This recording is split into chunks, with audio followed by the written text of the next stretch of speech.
Buenas noches a todas las personas que ya están conectadas a este coloquio por Zoom del Centro PEN de República Dominicana y a todos los que se van a ir conectando en esta noche del jueves 30 de mayo, un día muy especial para República Dominicana, en que tenemos también a un escritor muy especial para todos los que lo conocemos, que somos sus amigos. En mi caso, no solamente amigo, también compañero de generación.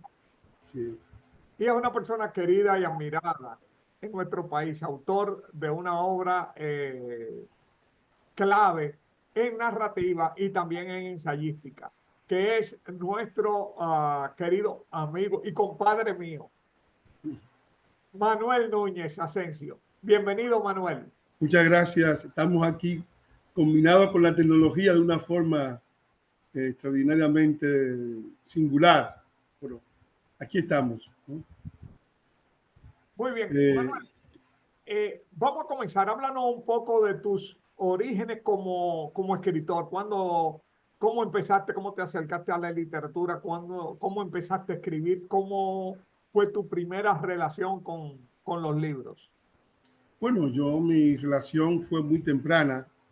Fue primeramente a través de la poesía, desde luego, que es el término general de orientarse. La poesía tiene una suerte de encantamiento y además tiene un carácter mnemotécnico que nos obliga a recrear continuamente los ritmos y naturalmente de la poesía, pues también pasé a la lectura de los libros mayores, ¿no? Es decir, las narrativas mayores, los clásicos, desde luego, el Quijote, la Celestina, que para mí dicen algunos que debería ser el libro clave, no el Quijote, no la Celestina.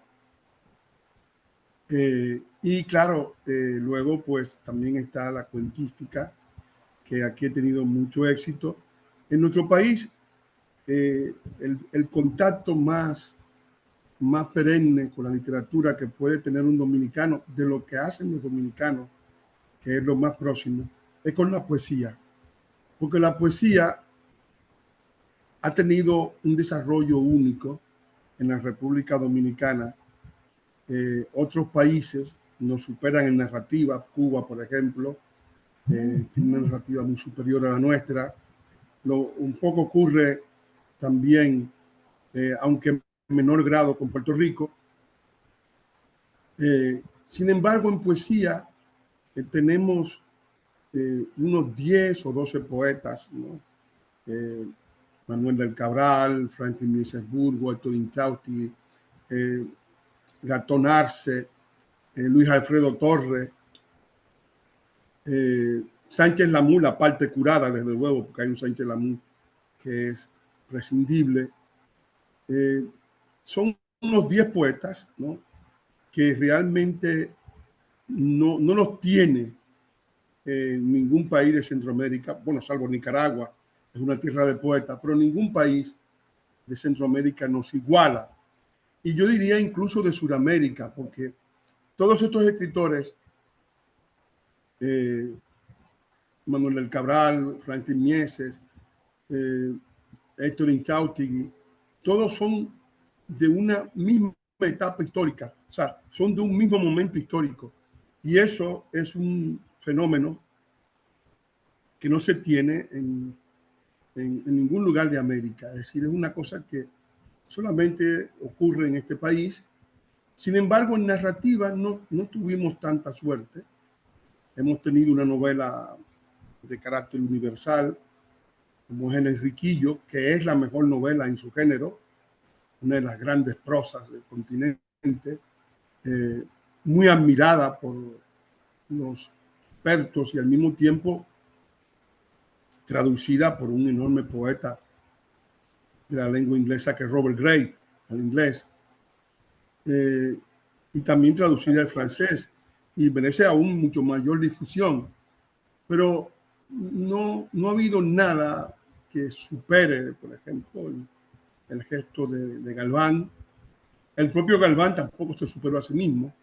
Él había hecho 3 noveletas, Federico el aburrimiento, La puericracia y otras más, pero no tenían ni remotamente la envergadura y la, la sapiencia que aplicó en El Riquillo, que es una obra para mí fundamental y que tiene todos los ingredientes de la gran novela romántica, ¿no? Es decir, ese gran momento, una novela de tiempo, con el suspense, con todo lo que hay de un gran autor, ¿no? Porque en Enriquillo están todas las claves de la novelística que, como todo texto complejo, la novela es un texto polimorfo, es un texto que funciona en varios registros. Hay un relato, primero hay una historia, ¿no? La historia es lo que se cuenta que va a ocurrir y luego está la narración, que es el modo de contar la historia.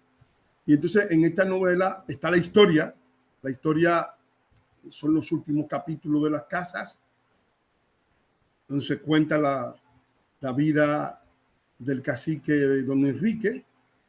Enriquillo es un diminutivo, no es un nombre en sí.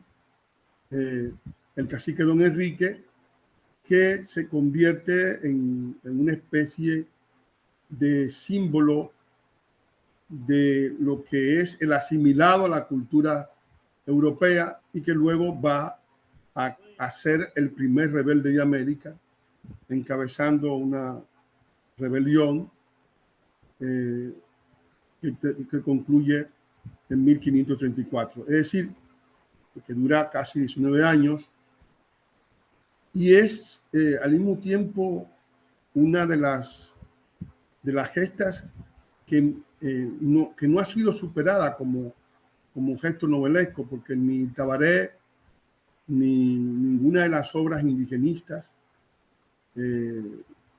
la Araucana, ninguna de las obras que se han hecho sobre los indios en América ha llegado al nivel de Enriquillo.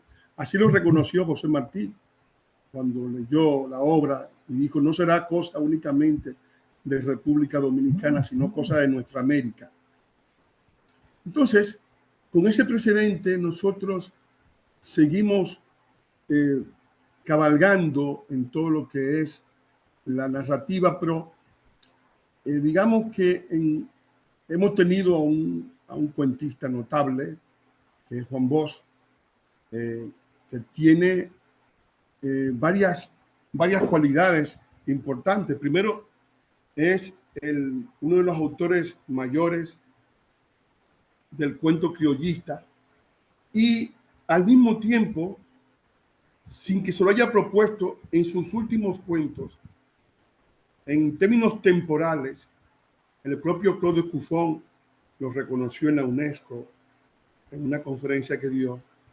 Juan Bosch es el iniciador del cuento fantástico en América, con 2 cuentos: La bella alma de don Damián, es un cuento extraordinario, y La mancha indeleble, que es una sátira política, que son 2 cuentos que son un poco desgajados de todo lo que ha sido su cuentística, porque lo que hemos leído, su cuentística, nos damos cuenta que sus cuentos se acercan mucho al estilo de Quiroga, al cuento realista, al cuento criollista, pero que esos 2 cuentos particularmente se salen de esa situación estrictamente realista, en la que hay también algunos cuentos que son obra maestra. Por ejemplo, La mujer, que es un testimonio de lo que sería una versión avant la lettre de lo que fue el realismo italiano en una época, ¿no? Es decir, un cuento en que todo el ámbito, el ambiente contribuye a ilustrar los pormenores del cuento y al mismo tiempo darle una categoría superior.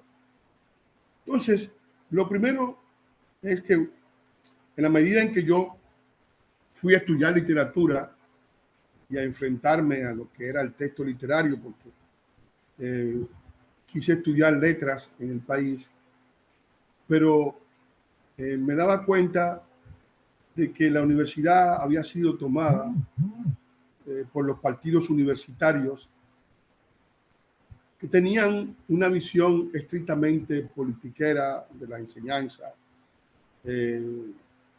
básicamente manualesca, extremadamente una gran parte ignorante de todo, porque la gente vivía en una cultura de folletos. No había tradición de lectura ni de círculos literarios estrictamente. Se leía poesía y se paraba de contar porque no había lecturas de lo que era realmente la literatura en términos de oficio. Incluso cuando decido irme, esa apenas bachiller, recuerdo que hice una parada, yo era político y Juan Bosch me dio una encomienda para que hablara con el inolvidable amigo Juan Santamaría, y me detuve unas 5 o 6 horas en Madrid, y me dijo, mira, en las próximas vacaciones vienes para acá, en diciembre, cuando esté libre. Y claro, el contraste entre los dos mundos era terrible. Mientras Francia era un país donde la gente no hacía más que leer, porque no se podía hacer otra cosa. Un país donde si uno iba a un bar a tomarse un café de pie, valía los dólares, o sea, así que extremadamente caro. Y había una estructura para los estudiantes, donde todas esas cosas valían bastante barato, pero lo que uno hacía era que se metía en una biblioteca, porque era la diversión menos costosa, era gratuito, ¿no? Es decir, a estudiar, a leer, ya sea en el Centro Beaubourg, Centro Pompidou, o en la biblioteca de Sainte-Geneviève. Yo ahí pasé gran parte de mi tiempo en París, lo pasé en esas bibliotecas. Y naturalmente es un país de críticos, donde es un país literario además, donde hay tiene mucha gran importancia. Y el contraste era con España, porque España la gente no leía, sino que bebían en los bares, estaban en los círculos de teóricos, en los mentideros, en las reuniones, chilenos, argentinos, pero era una cultura oral, ¿no? Y cuando yo veía, Santa María me llevó a esos círculos, era un mundo oral, y donde la gente vivía con libros viejos. Recuerdo que el libro que a él le inquietaba era un libro que yo había leído aquí, pero que luego dejó de ser importante, de Karel Cosí, de la ética de lo concreto.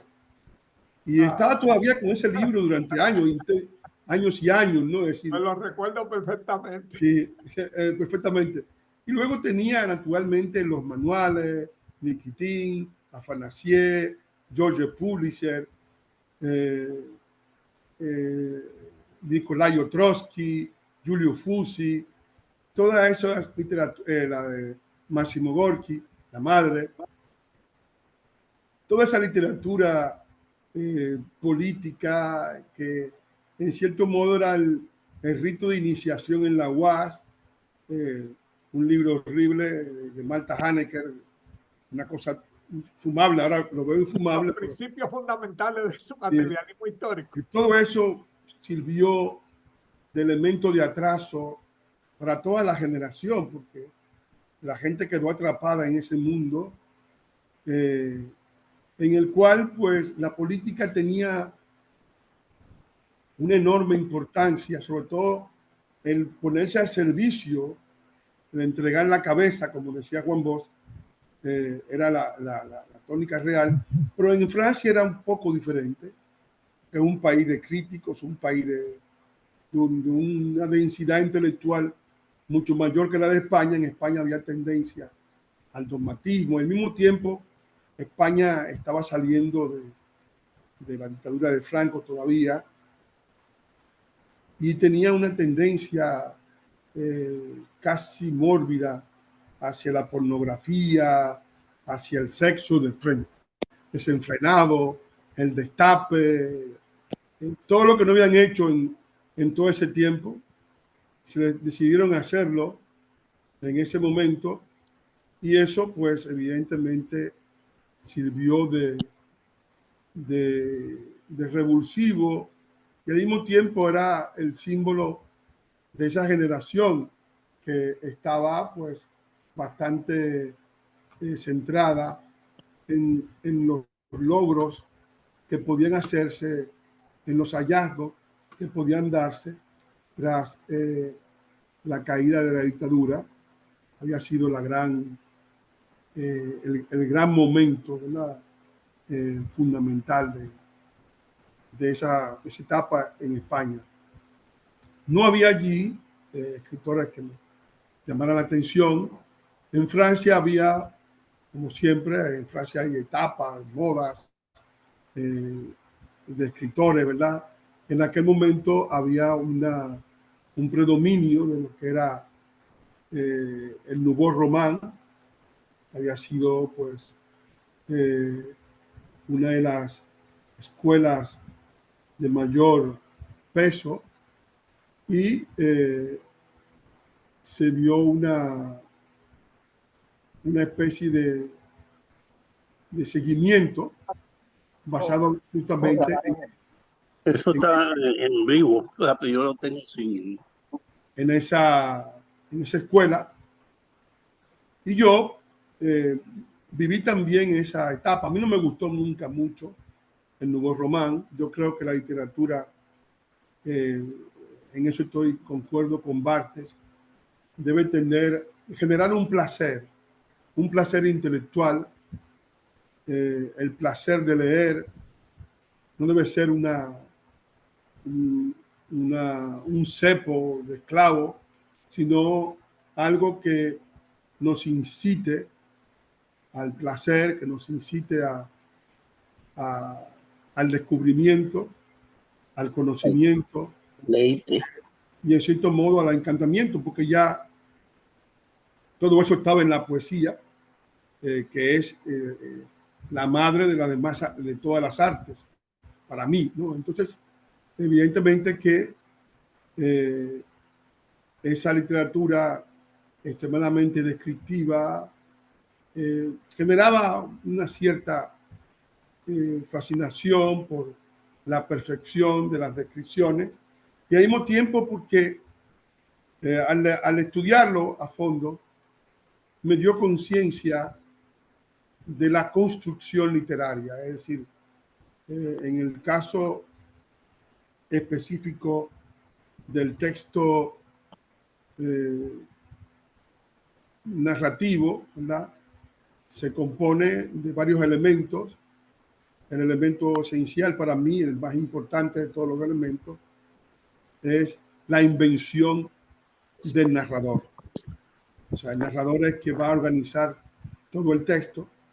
Luego entran los elementos de funcionamiento, la descripción, que es la visualización, la narración diegética, que es el resumen, y la narración mimética, que son los diálogos que intercalamos para intercalar el contar resumido y el contar actuado, que significa el diálogo.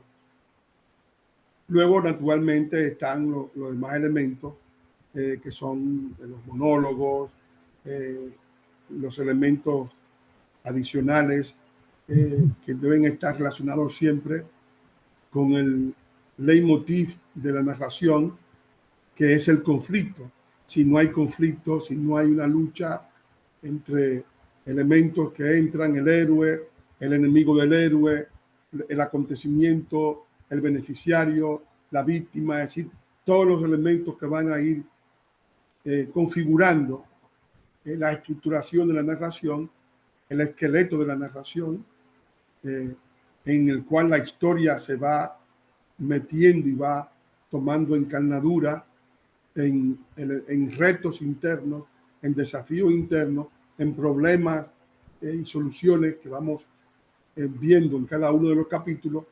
Eso evidentemente es una estructuración que me ayudó mucho la lectura del Nouveau Roman, porque está construida sobre esa base técnica en la que uno ve todos los elementos de una estructuración. Luego, pues me tocó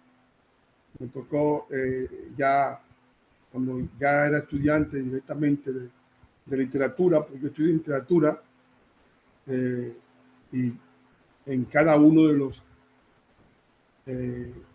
los años en que estudié la licenciatura y luego la maestría, y luego pues posteriormente hice los cursos de doctorado, en cada año pues había que estudiar una cantidad de autores, había los expertos que hablaban en los anfiteatros, que daban los cursos magistrales, y luego estaban los profesores que trabajaban directamente con uno en la elaboración de la construcción y el examen de una obra literaria.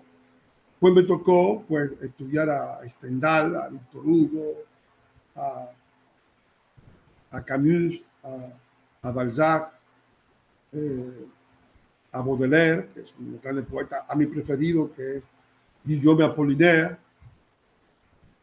Y desde luego todo eso me dio una perspectiva, porque los estudios allí estaban centrados no solamente en los elementos que componen el estudio literario, que por lo general se componía de 3 elementos: estudio simbólico, es decir, de todas las formas simbólicas del texto, de todos los simbolismos que podían hallarse; estudio retórico, es decir, de todas las figuras literarias, del pensamiento, de la dicción, que eran parte de la construcción del texto; y estudio semántico, es decir, de los sentidos, además de esa estructuración general que había sido la base de toda la enseñanza. Pues todo eso era acompañado con estudios psicoanalíticos, en muchos casos, Freud, Lacan, y todo lo que escribieron ellos de literatura, evidentemente.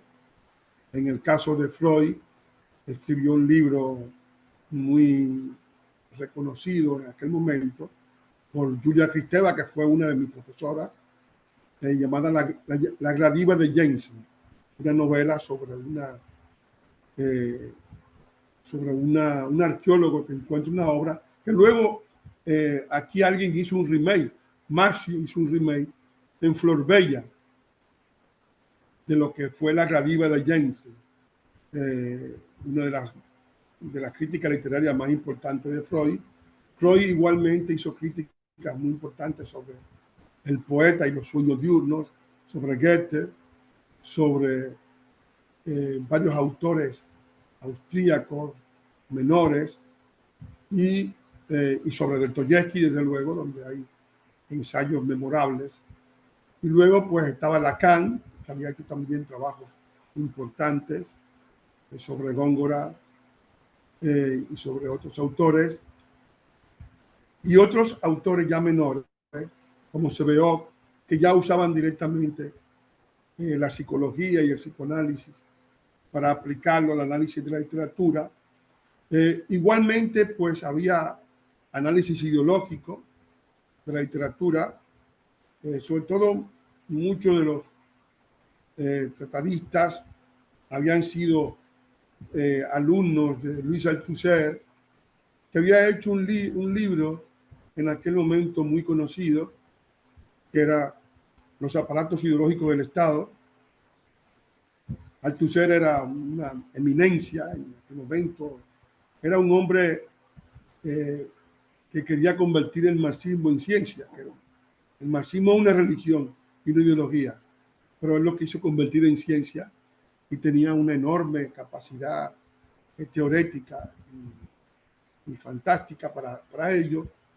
Y posteriormente pues se añadieron autores que estaban en aquel momento en la palestra y que habían tenido un contacto con la literatura importantes como Michel Foucault, que había hecho un libro sobre Raymond Roussel, un autor maldito, y había escrito también algunas críticas muy importantes sobre Borges, ¿no? Que era uno de los entes de la fascinación.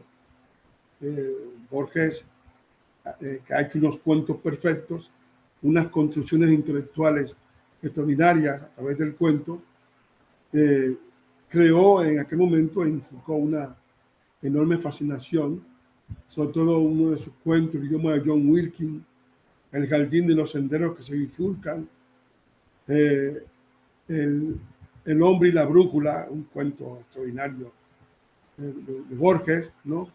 Donde además hay un derroche inmenso de erudición, como todas las cosas borgianas.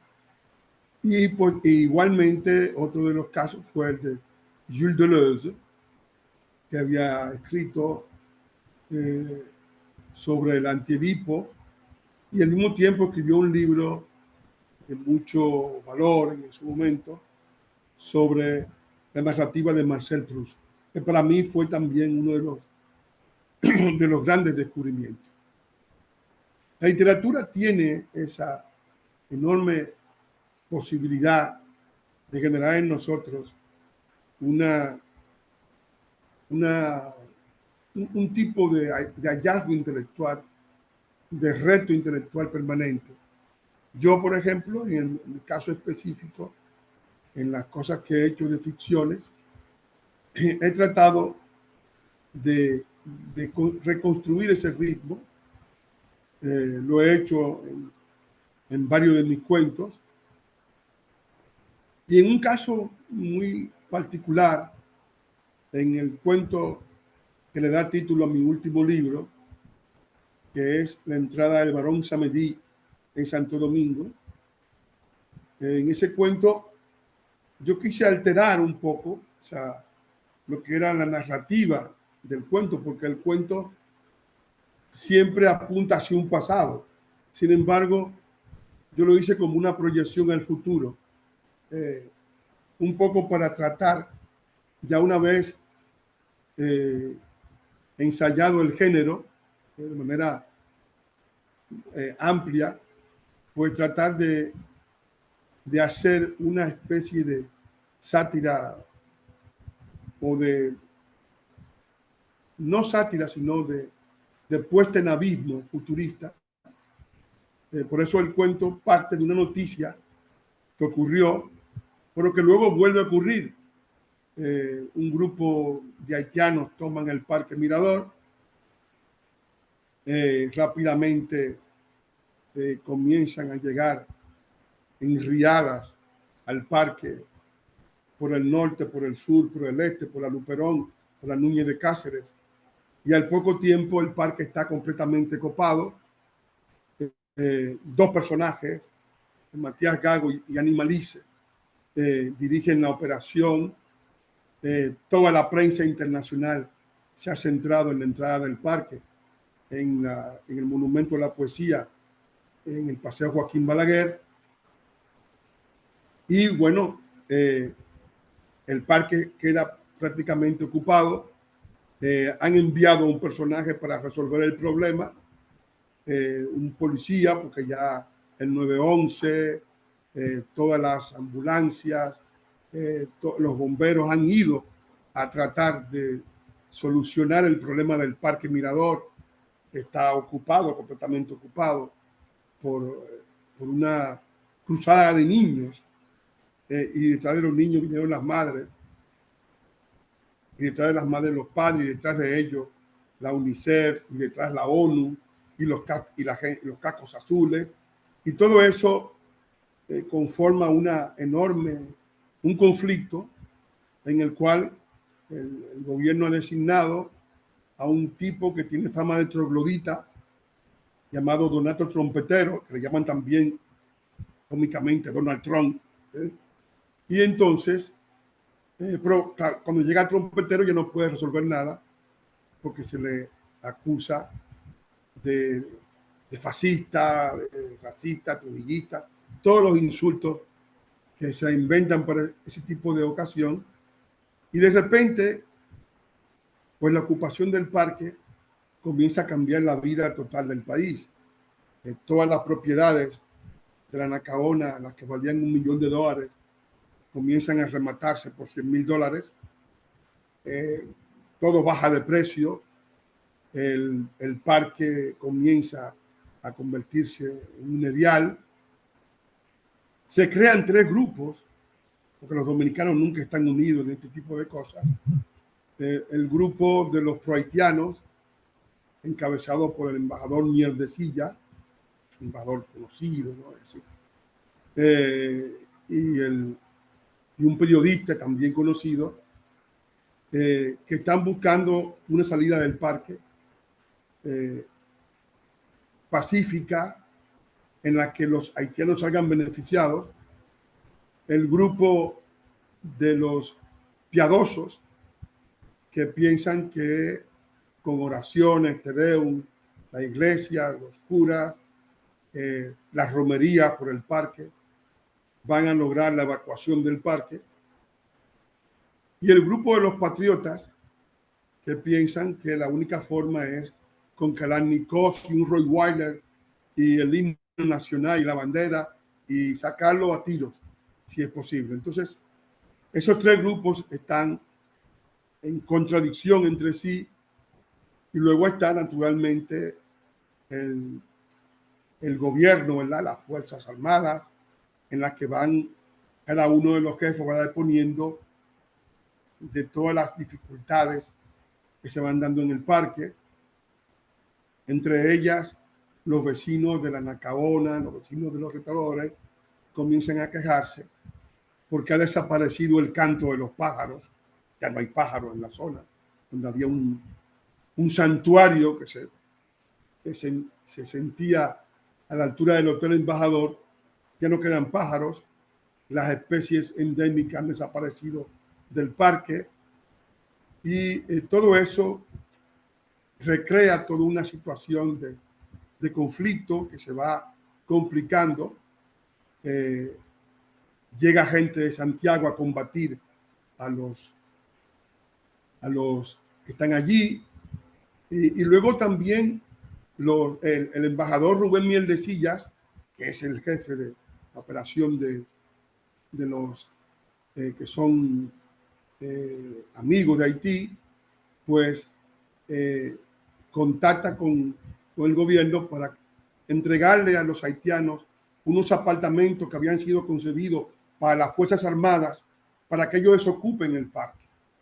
Naturalmente provoca también la rebelión de los dominicanos que viven en San Isidro y que dicen: no, estos apartamentos no son para los haitianos, esos son nuestros.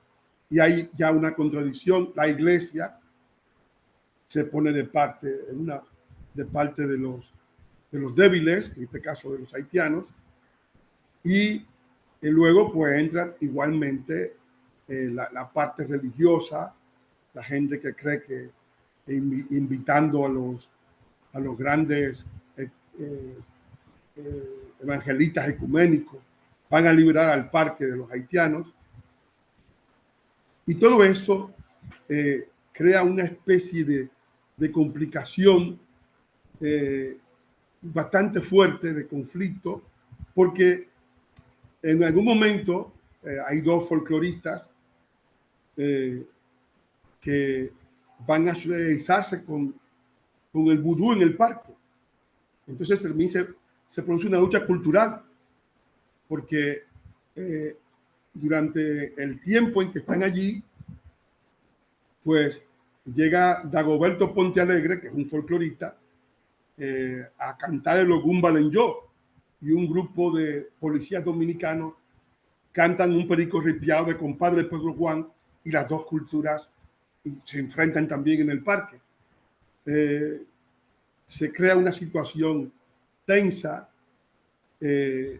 Como no hay baños en el parque, los habitantes que están en el parque comienzan a lanzar fundas de porquería humana, de lo que da del cuerpo, hacia el centro del parque, y una de las fundas impacta el vehículo del presidente de la República.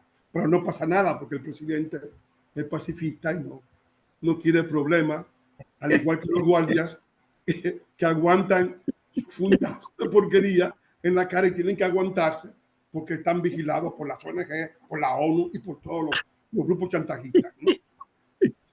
Es una situación muy tensa y en esa situación tensa, porque hay varios relatos que se entrecruzan, está el relato general, que es el relato de lo que pasa en el país con este parque y lo que a partir de la destrucción de todo eso va a crear, porque habla el jefe de los hoteleros, la gente comienza a irse, algunos se suicidan porque ya no vale la pena, no pueden pasar en el parque. Se crea una situación de horror y el jefe de los patriotas, que es don Pepe Carrasco, su mujer es la jefa de los piadosos, Catingo Fanini. El jefe de los patriotas es muerto por un haitiano que trabaja en una de las torres. Y entonces el haitiano le corta la cabeza, lo decapita y tira la cabeza en un camión que va a la grancera de Nizao y le corta las piernas. El haitiano se llama, un nombre muy irónico, Sauveur Mortifère, Salvador Mortífero. Es un poco la contradicción del nombre.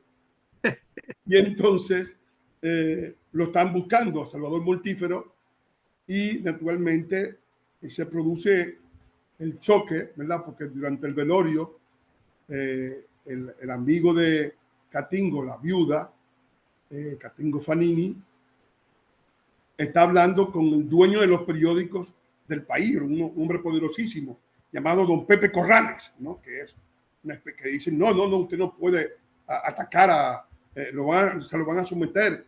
Y él paga a un grupo de sicarios haitianos para que maten a Sobel Mortifer, y entonces en el velorio le enseña a la viuda la cartera, la foto y todas las cosas que estaban en poder del asesino de Pepe Corrales, y ahí entra el mundo en orden, ¿no? Y ahí concluye el cuento. Pero es un cuento de 70 páginas, un cuento largo. O sea, es decir, es una saga. ¿Eh? Casi una mini novela. Sí, es una, podría decir que una mini novela, porque el cuento, la teoría que yo tenía era que el cuento era un solo acontecimiento, pero aquí son varios acontecimientos en paralelo que hacen que evidentemente tenga esa sabor. Pero fíjense que es una proyección que normalmente uno cuenta en pasado, ¿no? Pero aquí uno está proyectando en este cuento. Y creo que ahora este cuento lo he tomado y en la representación lo he reescrito como obra de teatro. Yo creo que tendría ya, lo tengo ya más o menos montado como obra de teatro, y tendría enorme peso porque en el teatro pues ya uno puede dramatizar las cosas, ¿verdad? Sí. Un carácter mayor, y al mismo tiempo se ven los contrastes, se ven todo lo que son nuestras luchas. Y yo pienso que la literatura tiene que ser así, tiene que ser un revulsivo, ¿no? Un revulsivo que nos dé la posibilidad de reconstruir y de darle al conocimiento una nueva perspectiva. Y al mismo tiempo que nos propongamos retos, por ejemplo, en otro de los cuentos que se llama Los hombres no saben morirse, que es un verso de Manuel del Cabral, yo me propuse contar la muerte de un burgués. O sea, alguien que se ha muerto, que está en la funeraria y que está contando su propia muerte. El narrador es el alma del muerto. El fallecido. Sí. Entonces, el alma del muerto está viendo a toda la hipocresía social. Este hombre era un hombre muy rico, era un hombre de peso que muere, ¿verdad? al morir lo tienen que llevar a la funeraria, a la Blandino, presumiblemente, lo preparan, la preparación lo acicalan bien, le prestan por un rato el Rolex, ¿no? Porque no se lo va a llevar allá al cielo, unas corbatas de lunares su perfume imperial de Guerlain, que era el que le gustaba, y todo esto, ¿no? Y entonces está ahí, y entonces él está viendo a todos los tipos que están llegando y haciendo las críticas de lo que están llegando, ¿no? Los enemigos de él que llegan a saludarlo, las mujeres que él tiene 2 mujeres, porque tiene el problema de que la esposa está con la familia y luego enfrente está la querida, que va a entrar cuando salga la esposa, porque no puede entrar. O sea, si está esa relación de familia doble. Y luego, pues, está todo el rito, ¿no? De la muerte, los elementos que van pasando por allí, las personas que son enemigas, las críticas a toda esa sociedad, la vida que él tuvo antes, el apego por la vida, porque nadie quiere pasar al otro barrio, o sea, no es una cosa que agrade. Y al mismo tiempo está esa cosa en la que va evaluando todo lo que es la vida. Él le dice a la esposa, yo quiero que me cremen porque en el entierro de fulano hubo que romper el ataúd y es una cosa desagradable. Es mejor que me cremen y me coloquen en una ánfora de Turquía, ¿no? Una ánfora bien bonita. Ahí están mis cenizas. Entonces empieza a pensar sobre los apegos terrenales. ¿Qué será de mi biblioteca, de mis plumas Parker, de mis perfumes, de mis cuadros? ¿No? Es decir, de esas cosas que tenían un valor extraordinario. Pues, a eso te lo va a llevar.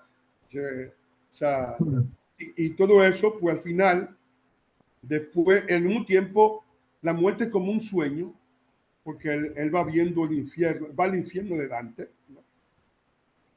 Y se encuentra con Trujillo, con Fidel Castro, con todos esos hijos de puta, ¿no? Que andan por el mundo, y allí lo saluda, y coño, allí va fulano. Y entonces va viendo las barcazas de Caronte, ¿no? Que va yendo de una a otra parte del infierno, acompañado de Virgilio, desde luego, como debe ser, porque Virgilio es el Cicerone de toda esa cosa. Y entonces, después que hace ese periplo, lo meten naturalmente en la cámara de gas, ¿no? para volverlo ceniza, ¿no? Y además quedan los anillitos de oro, el oro de los dientes, ¿no? Y aparece en la ceniza, ¿no? Todo el tipo de pendejada, ¿verdad? Todo el metal queda visible. Y al final, el alma, cuando ya el cuerpo no queda, ella decide que quizás sea interesante buscar a Dios. Ahí concluye el cuento. Es una cosa bastante curiosa. Pero es un poco esa situación de tensión en que yo dije, yo voy a ser un narrador único. El narrador va a ser el alma. O sea, inspirado un poco en el alma de Don Damián, pero aquí en Don Damián es una cosa breve. Aquí el alma hace balabares, ¿no? Es decir, y va viendo las cosas, va juzgando sus ensueños, sus zambullidas en Juan Dolio, es decir, en la playa, disfrutando de la querida, del amante, de la mujer. Es decir, todas esas cosas que son las sensualidades, ¿no? del que se va. El que se va, pues, sabe que ya cuando se va. Y no habrá mucha salida, que es imposible evitarlo. Y esa es también una de las cosas. Suena como una ponderación de lo que es, eh, cuáles son las virtudes, lo material, valor de lo material, la presencia y la trascendencia de una vida en en la Tierra. Tiene como un enfoque, por lo menos escuchando la descripción, tiene como un enfoque bastante filosófico. El primer cuento Sí, también, sí, pero sí. ya mucho más terrenal, digamos. No, no, pero es así, es decir, A mí me eh, Sí, recuerda, sí, sí. Manuel, a mí me recuerda mucho la amortajada de María Luisa Bombal, que es maravillosa, una novela también La bombala es muy, muy que interesante. ella es la que cuenta lo que está pasando en su funeral y cuando la va a llevar también mientras agonizo de William Faulkner. Excelente, o sea, tú has cogido, es como todos nosotros que tomamos de aquí y de allá y entonces Claro, construimos nuestro propio nosotros universo. construimos un Hablo de los relato a cuentos, partir pero para mí de retos. la apoteosis mía de tu literatura para mí es El último sordelo, y eso tú lo sabes, Manuel. Eso tú lo No, el sabes. Soldado lleva otra cosa, porque ahí son 6 narradores. Tiene 6 narradores, que es una cosa bastante particular, porque era un reto bastante grande, una novela más compleja. Yo quise rizar el rizo, eh, inspirándome un poco del Quijote al final, no sé si viste el guiño, el quijotesco, en que la mujer eh, lee en una librería de Venecia, Di Last Sordello, y Sí, ella se abre el libro y dice, coño, yo soy personaje de este autor reconocido del Caribe. O sea, ella misma y comienza a reconoce. leer el libro, El último Sordello, o sea que ella que es un personaje, encuentra el libro, tal como ocurrió en la segunda parte del Quijote, que se leyeron, los personajes leen su propia historia, y ella lee su historia y comienza a juzgar el libro al final, en ese capítulo final de la conclusión de Olga Ruck, donde ya va a dar esa nota del hallazgo, ¿verdad? De ese libro, The Last Sordello, el último Sordello, en una Manuel, librería de, de Venecia. Manuel, yo estaba ayer precisamente haciendo un coloquio sobre el ensayo Sí, y yo decía que nuestro país, pese a tener una gran tradición poética y tener también narradores, nosotros somos conocidos internacionalmente por un ensayista, sí, por Pedro Enrique Ureña. así es. La obra de Pedro Enríquez, que es nuestro gran representante a nivel de la literatura y las letras, a nivel Sí. internacional, incluso superior en ese sentido de proyección a Bosch. Claro, claro, mucho A más. Bosch no ha llegado al Porque nivel de, de Pedro Enrique proyección Dueña de... era un académico, apreciado por los académicos, y en él se reúnen varias cualidades, porque en Pedro Enrique Ureña hay la dimensión científica del lingüista, ¿no? De todo lo que es el español en Santo Domingo, las descripciones que hace sobre el español de América. Todo eso es eh, de carácter puramente eh, de hombre de ciencia, que de hecho sirve de modelo a los demás países que hacen esas descripciones. Luego está el filólogo que hace crítica literaria, en la orilla de mi España, entonces los libros, los ensayos sobre Darío, sobre Lope de Vega, todos excelentes, de grandes hallazgos. Luego está el historiador, que hace la historia de la cultura de América, que más bien es un erudito. Un libro como Historia de la Cultura es un libro de un erudito, de un tipo metido en lo profundo del dato. Y finalmente está el ensayista, ¿no? Los 6 ensayos, es decir, varios, los ensayos filosóficos, pero yo pienso que en él influyen todas esas dimensiones, que no es únicamente la dimensión del ensayista, eh, sino que también la dimensión del lingüista, del filólogo, del historiador de la cultura, de una erudición extraordinaria, lo que le da esa dimensión.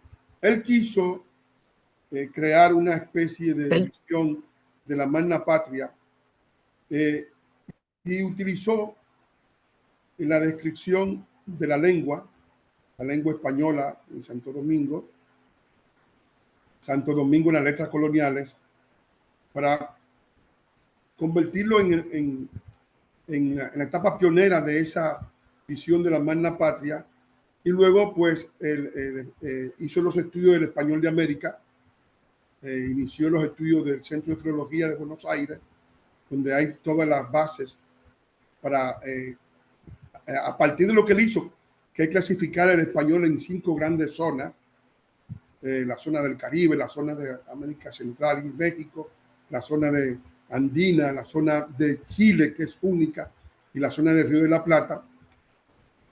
Esa clasificación, esa descripción, y luego la descripción de sus literaturas, con el objetivo de, con esas 4 gavetas, crear lo que él llamó la magna patria, es decir, la unidad de América a partir de la cultura de pueblos que habían estado bajo un mismo colonizador, que habían tenido una misma administración durante un tiempo, durante casi 3 siglos, y que tenían una influencia común entre ellos y una hermandad por haber sido parte de una misma unidad.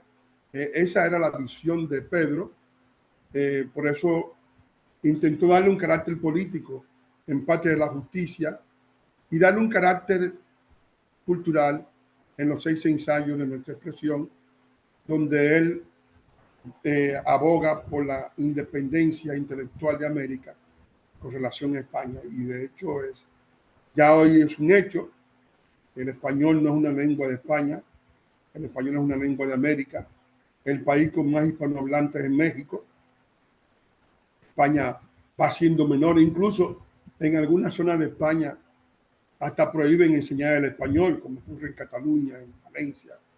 Los nacionalismos están desgarrando ese país, y América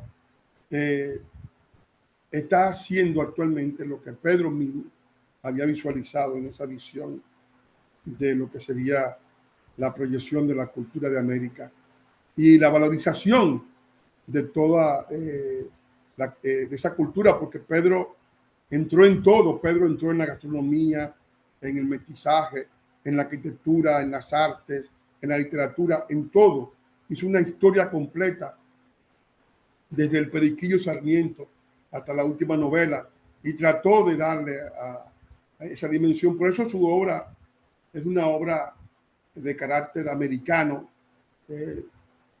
sin dejar nunca de ser dominicano, pero tenía siempre un carácter abierto al mundo, y eso es lo que se aprecia todavía en Pedro y lo que lo hace importante. Y, los propios que lo acompañaron, Raimundo Lida, Alfonso Reyes, reconocen que Pedro era el maestro, que era el hombre superior, y que ellos son sencillamente epígonos de la obra de Pedro. Entonces yo veo que cuando tú regresas de Francia, si no me equivoco, en 1982. Sí, sí, sí. Fue en el 82, ¿verdad? Sí, sí, sí. O sea, tú donde empezaste a trabajar no fue en la ficción ni en la poesía, fue en el ensayo. Claro, sí, sí. Y de hecho, prácticamente desarrollaste toda una producción y muchísimos años de dedicación al ensayo. Y pues nos sorprendiste a todo el mundo, porque todo el mundo te dio como un caso perdido. Bueno, yo siempre, cuando yo llegué, yo me dediqué primero tuve que librar una lucha tremenda, como llega siempre, hay una lucha muy fuerte, pues yo quería entrar como profesor de la Universidad Autónoma, y ahí pues planteaban unos batones, una serie de cosas terribles. Había una especie de... Si tú llegabas de un país comunista, te hacían hasta rector, como hay 5 que llegaron a ser rectores. Rosado, Rabocci, Tasio, todo el que llegaba del comunismo, pero si llegaba de un país que no fuera comunista, pues te era muy difícil. Lo ponían en China, ¿no? Es decir, entonces tuve que dedicarme a un pluriempleo arduo, pero siempre en todo lo que trabajé, esencialmente, yo lo que hacía era enseñar literatura, porque mis clases eran de literatura francesa, ¿no? Enseñaba a Simone de Beauvoir, a Sartre, a Legrand Molne, a Cyrano de Bergerac, es decir, todos estos autores que algunos eran conocidos, otros menos, y algunos poetas también que me gustaban mucho. Y el hecho mismo de enseñar literatura extranjera me daba un contacto permanente con ese mundo ficcional literario, porque en el caso nuestro tenemos que depurar el grano de la paja. Aquí hay literatura, pero también hay subliteratura, que es otra categoría de la literatura, inferior, desde luego. Y entonces, a veces hay gente que se queda en la subliteratura. Entonces, la mayoría de las personas que estudiaban, en lugar de estudiar a los autores mayores, a los más importantes, a los más ricos, se leían pues autores menores, ¿no? Es decir, había gente que no leía ni a Apollinaire, ni a Leuard, ni a Baudelaire, ni a Quevedo, ni a Góngora, sino a Roberto Sosa. Es decir que, entonces, claro, eso evidentemente al final es producto de una desorientación crítica que también ha faltado mucho en el país, porque la crítica no ha sido una flor permanente en nuestro suelo, y esa desorientación ha sido, pues, para mí fatal para la literatura. Hoy en día no tenemos ni suplementos, no tenemos orientaciones de libros, no hay un solo periódico. Hubo una época en que había buenos suplementos, como Isla Abierta, ¿no? Pero hoy en día no hay suplementos, no hay revistas, no hay publicaciones, hay muy pocos lugares donde la gente puede confrontar sus textos, porque no hay tampoco una crítica que depure el grano de la paja. Y eso, para nada. Eso pues es una especie de desierto que desanima mucho, porque los autores escriben sus obras y esperan entrar en un medio de densidad crítica que les permita pues orientarse, saber en qué punto están, y que no sea pues un asunto puramente de dar premios, ¿no? Porque luego a veces se dan premios que no son premios, que no tienen ningún valor, que se hacen por antipatía, por simpatías, pero no obedeciendo lo que es la calidad. Si algo yo apreciaba y sigo apreciando en el tiempo, era el carácter insobornable de Manuel Rueda, de Freddy Gatón Arce, que podían tener con tal o cual autor una amistad, pero creían y eran leales a la literatura como tal, como elemento fundamental, ¿no? Que era algo superior para ellos, y eran autores de un gran interés, ¿no? Ambos dos buenos poetas, ¿no? Y Manuel Rueda, además de poeta, buen autor dramático, Una pena que él no haya visto a Juana de la Locas, que fue una de sus obras más importantes en el teatro. Excelente, excelente. No, un montaje fuera de serie, a mí me impactó, y es una pena porque después del legado que estos hombres dejaron un legado crítico importante. Si leemos la crítica de Rueda, la crítica de Ramón Francisco, que era un crítico muy perspicaz. Ahora yo lo he leído ahora, leí la recopilación y me doy cuenta que era el crítico de los 60, Ramón Francisco, y todo eso se echa de menos ahora. No hay una estructuración, un ágora que permita a los autores situarse con relación al mundo que viven. O sea, que estamos ahora mismo en una especie de piélago abierto, donde cada uno va Así es.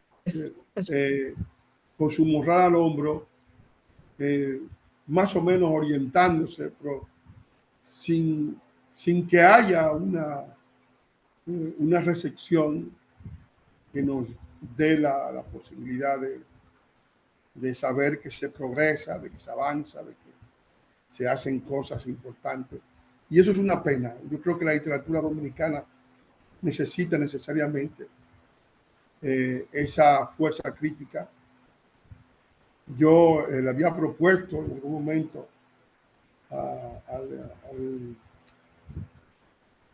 al ministro de Cultura, Pedro Vergés, y después a doña Carmen, que Cultura iniciara un encarte con un gran diario del país que podía ser 2 veces por mes, de literatura, de creación literaria, en la cual Excelente idea. se aparecieran las nuevas creaciones, algo como de clase, ¿verdad? De orientación general, y que la gente pudiera decir, bueno, tengo este cuento, tengo este texto, tengo este capítulo de novela, vamos a publicarlo y que haya una interacción.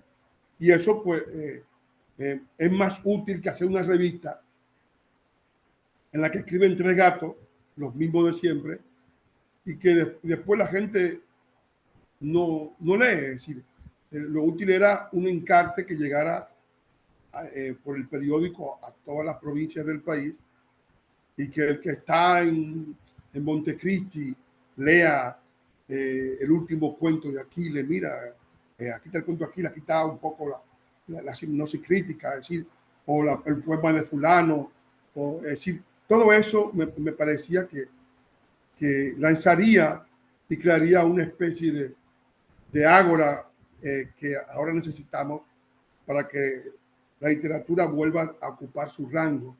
El Ministerio de Educación, nosotros habíamos sugerido, aunque yo trabajo directamente en la unidad editorial, no trabajo en el área de cultura, pero con Javier, las Olimpiadas de la Lectura, que una vez inició con Emeterio, y que ahora pues se están haciendo esas Olimpiadas de muchachos que son grandes lectores.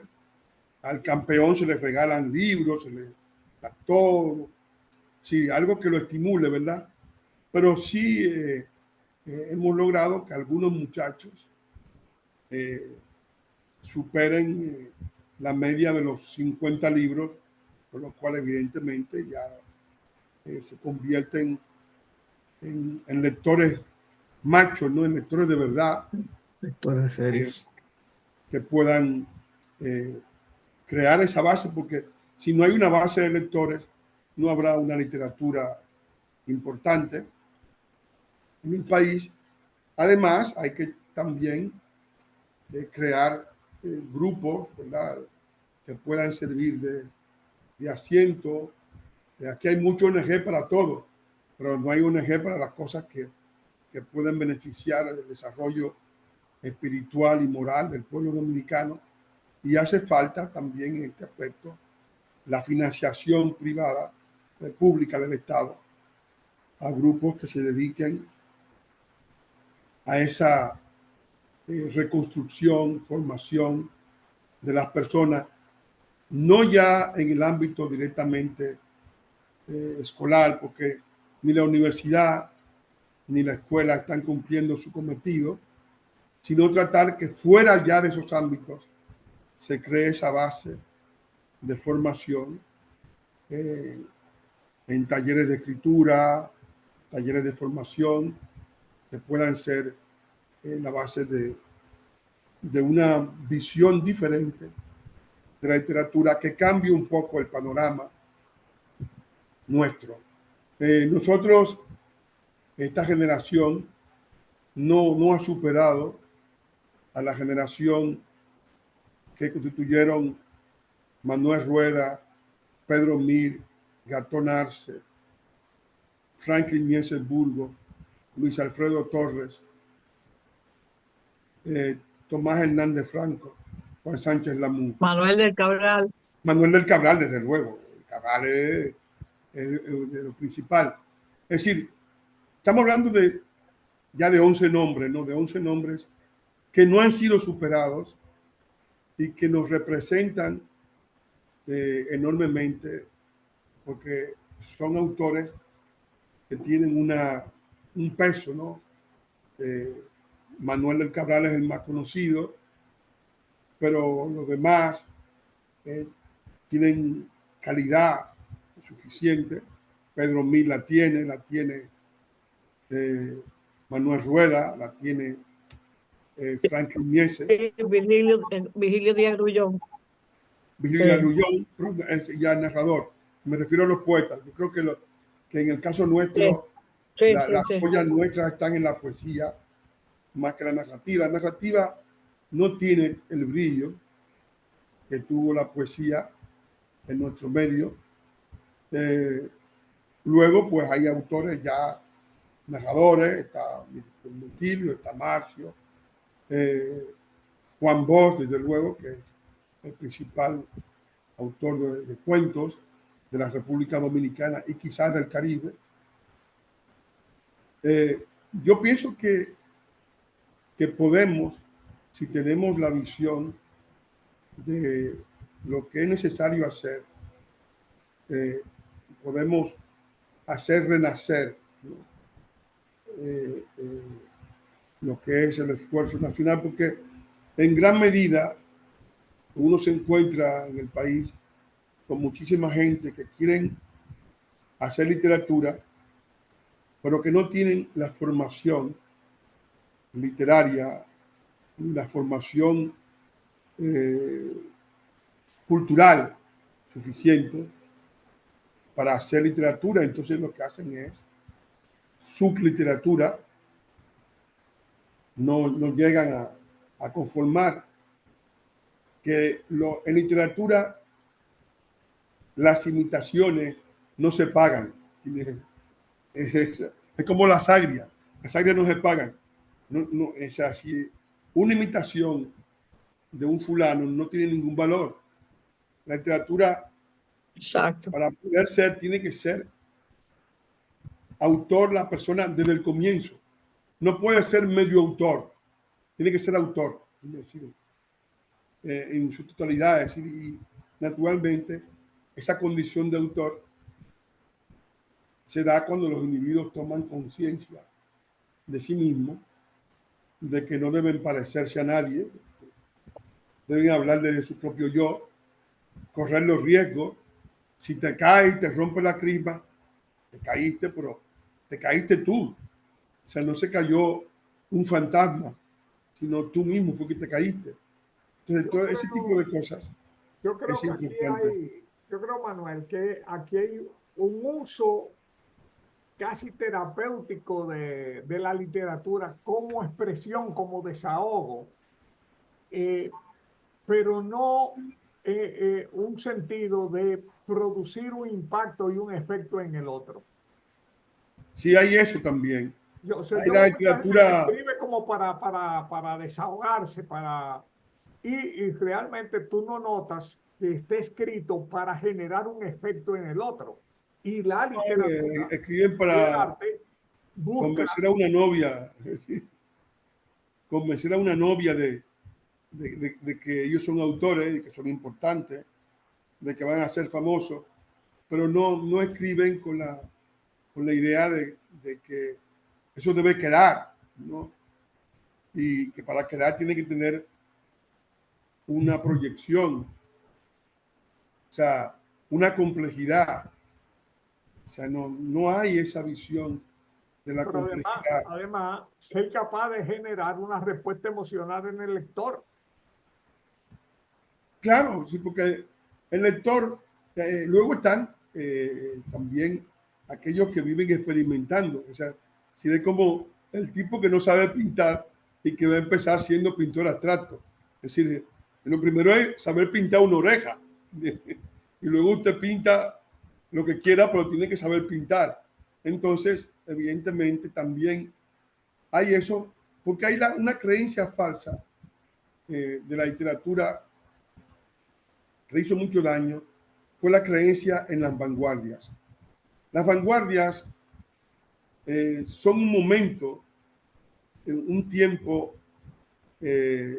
casi siempre breve, de lo que es la literatura y no siempre se registra como tal en la historia. Eh, Todo lo que es polvoriento hoy en día es de vanguardia o fue de vanguardia en algún momento. Lo que importa es que hay una tradición que rebasa esa noción de las vanguardias. Entonces, mucha gente cree que la literatura es como una cuestión de moda. Si yo me pongo los pantalones campana, pues tú te pones la falda campana. Entonces ya, no, eso no es la literatura. Es decir, no se está compitiendo con la noción de modas no se puede creer que lo que puede ser una moda vaya a ser literario y que vaya a ser importante en la literatura. Yo creo que ahí hay uno de los grandes, es uno de los grandes retos, ¿no? De que la gente abandone esa idea de las vanguardias, que es una de las ideas más negativas, porque la literatura no obedece al tema de progreso. En ese sentido, en la literatura lo que es progreso es la capacidad de enriquecer el punto de vista del lector. Pero esa cosa de creer que, que haciendo literatura que algunos llaman experimental, ¿no?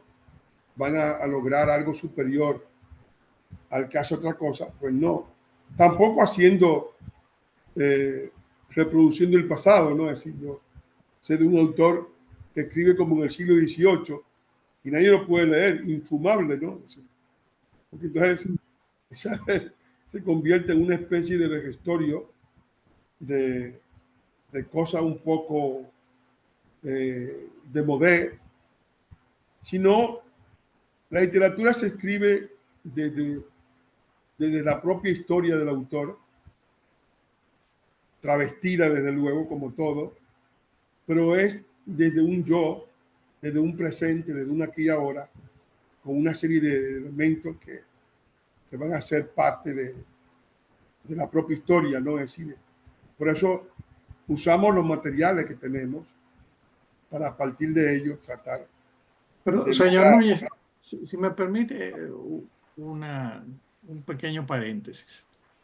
A mí me parece que a veces nosotros, eh, debido a diversas razones, como las que les voy a mencionar, en verdad no tenemos una visión clara de qué es lo que se está produciendo en el país, de qué calidad en verdad cuál es la calidad de lo que se está produciendo en el Sí, país. En parte eso, una de las cosas es que si alguien escribió algo bueno en nuestro país, no hay no se reedita, que en nuestro país no se reeditan los libros. Usted escribe un buen libro y hizo una edición de, qué sé yo, 500 ejemplares y lo escribe en el 70 y ya ahí murió ese libro porque nunca más nadie se puede empatar con ese libro una vez ese libro se vendió. Y usted puede haber escrito un muy buen libro, pero ni usted se va a enterar ni yo me voy a enterar si nos empatamos con ese libro. Si Lisette o el mismo Aquiles escribe. Yo hasta hace poco he venido a leer con mayor extensión la producción, por ejemplo, de Aquiles.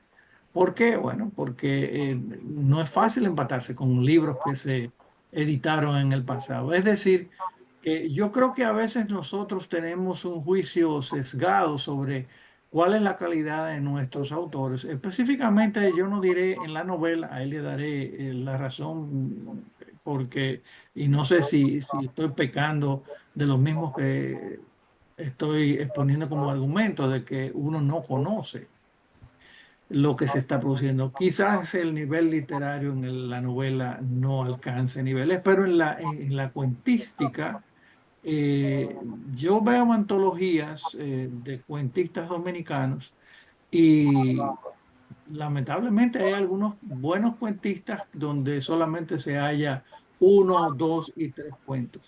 Ninguno de nosotros sabe si esa persona escribió más o escribió menos, porque esos son, si escribió más de los tres que aparecen o del cuento que aparece quizás en una antología, pues nadie lo sabe, porque esos son cuentos que nadie ni los busca más, ni se encuentran, sencillamente. Es decir, que yo diría que para un primer paso, para uno tener una idea eh, global o general de en qué punto está, en el caso por lo menos de la cuentística, que es lo que más me preocupa, porque yo me identifico ante todo como cuentista. Y creo que el primer paso es lograr una idea de qué es lo que se está produciendo. Le voy a poner otro ejemplo. Usted está hablando ahora mismo, yo vivo afuera del país, yo no vivo en la República Dominicana.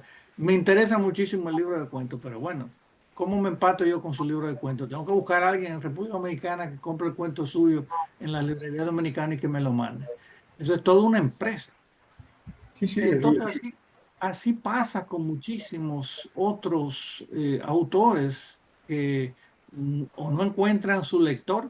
Yo sería un lector de su cuento, pero mire, ya le estoy diciendo lo que me cuesta a mí, lo que me ha costado empatarme con los cuentos de Aquiles, con lo que bueno, quizá lo que ha escrito Lisette ha sido más fácil porque se ha podido conseguir por Amazon y lo que usted ha escrito, yo tengo aquí un libro suyo, no de los cuentos, pero bueno comprado allá en República Dominicana, sí, porque ese yo creo que no está en Amazon. Usted tiene otros libros, pero no ve, precisamente ese no lo tiene.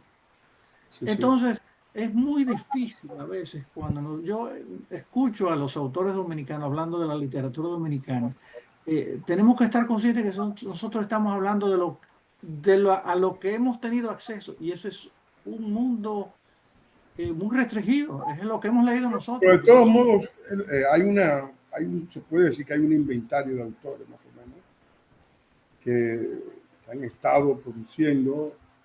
Algunos produjeron en el pasado, caso por ejemplo de nuestro amigo Efraín Castillo, otros produjeron, Correcto, Efraín ese es un buen ejemplo. sí, han producido Exacto, exacto. constantemente, pero lo esencial de todo esto es eh,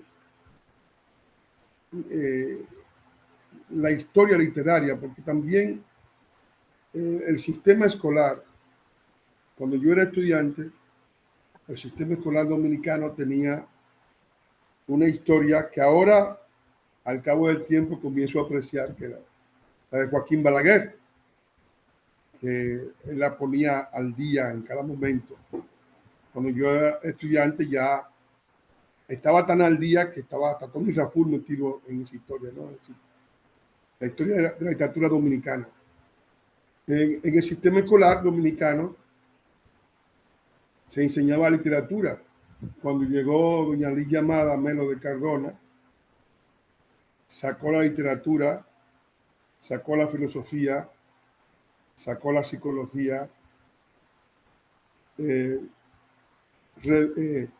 eliminó el bachillerato de filosofía y letras y realmente pues ella quería solamente enseñar ciencias naturales, que era su especialidad, la ciencia dura o pura, ¿no?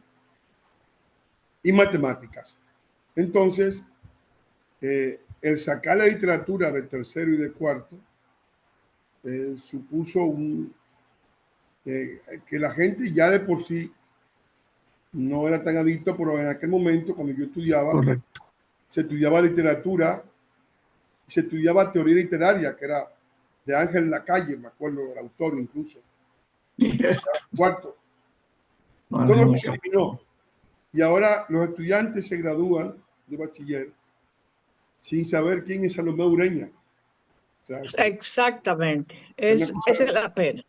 una cosa Esa es la totalmente pena. absurda, porque el currículum que doña Ligia impuso, eliminó la literatura. Y ha sido una batalla. Habrá que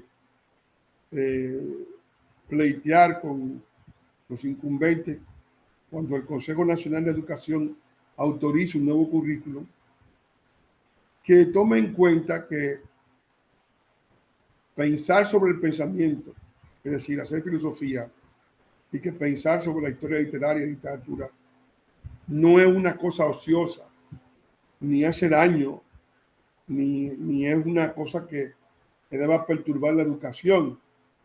Yo creo que ese ha sido uno de los peores resultados que hemos tenido y la prueba está en que ahora tenemos estudiantes que ni siquiera tienen o sea, anteriormente había una educación catalógica, ¿no? Tenían un catálogo de autores y alguna memoria sobre ellos, alguna notilla. Ya ni siquiera eso se tiene. O sea, ahora la literatura es algo que se desconoce y la gente, pues evidentemente, si no se expone a ella, es muy difícil que logre. Por eso yo creo que además, en esta ausencia de la escuela, es menester que haya una exposición externa a lo literario. No habrá en lo inmediato una construcción global y cabal del fenómeno, pero sí puede haber, a partir de esa exposición, unos mejores resultados en la educación y en la ejecución de las obras, porque nosotros nos extrañamos, por ejemplo, y creemos que en algunos autores, una poetisa como la americana Louise, la que ganó el Nobel, ¿no? Louise Book, Luis Gluck, Louise, la sí, Gluck es maravillosa, maravillosa. maravillosa. Es una mujer que no era una especialista en literatura. Annie Ernaux no era tampoco especialista, sino que Otra. son personas que tienen un buen bachillerato, que han sido lectores y que han dado el salto. O sea, que no tienen que ser estudiantes de letras los que hagan la literatura, sino que evidentemente eso pues, es una cosa que echamos de menos, ¿no? Nosotros nos quejábamos porque Ángel Lacalle no era Belestinsky ni Vladimir Pro, pero ahora no hay nada. Ahora lo que hay es el vacío y sobre el vacío nada se puede construir. Que la gente hay un talento muchas veces, pero ese talento, si no encuentra la forma de cultivarse, no puede aflorar, porque necesita tener unos canales, unos trillos, unos senderos por los cuales transitar. Y en la actualidad no se tienen, en verdad. Bien, Esa es una de las grandes cosas que estamos de menos. bien. Prácticamente nos pasamos de tiempo, pero esto estuvo interesantísimo. Manuel, te agradezco muchísimo que haya aceptado la invitación. Cómo no, muchas gracias. Yo, padre, Tenemos que repetirlo de porque acuerdo, se quedaron muchas cosas pendientes. pendientes. Bueno, Aquiles, una parte 2, porque está demasiado sin desperdicio, de verdad. A mí me encantó. ¿Verdad que merece Sí. una parte 2? Claro, Además, una parte 2. Cuando ustedes quieran, no hay ningún Vamos problema. por eso Sí, ya sí, será en julio, Sí, sí. porque precisamente le comparto lo que es la cartelera para el mes de junio. Vamos a tener Aurora Arias, vamos a tener el 6 de junio, Aurora Arias, César Sánchez Vera el 13 de junio, Casey Montaz el 20 de junio, Reinaldo Dilla el 27 de junio. O sea, y remarcó mucha presencia de autores que han hecho prácticamente su obra mayor Sí. en Estados Unidos, como Aurora Arias, como César Sánchez Vera y como Sí, sí. Casey Montaz. Y tendremos también a Reinaldo Dilla. Que es un buen autor de teatro. Excelente. Importante. Okay. Muy importante en teatro. Entonces, para todos, le doy muchísimas gracias. Gracias a ti, Aquiles. Y a Sí, Manuel. gracias a ti, Aquiles. Y nos- vamos a tratar de Excelente. empezar temprano, porque es tarde ya. Nos vemos el próximo jueves. Hasta luego, muchas gracias. Gracias. Muchas gracias. Gracias. Gracias a todos. Buenas noches.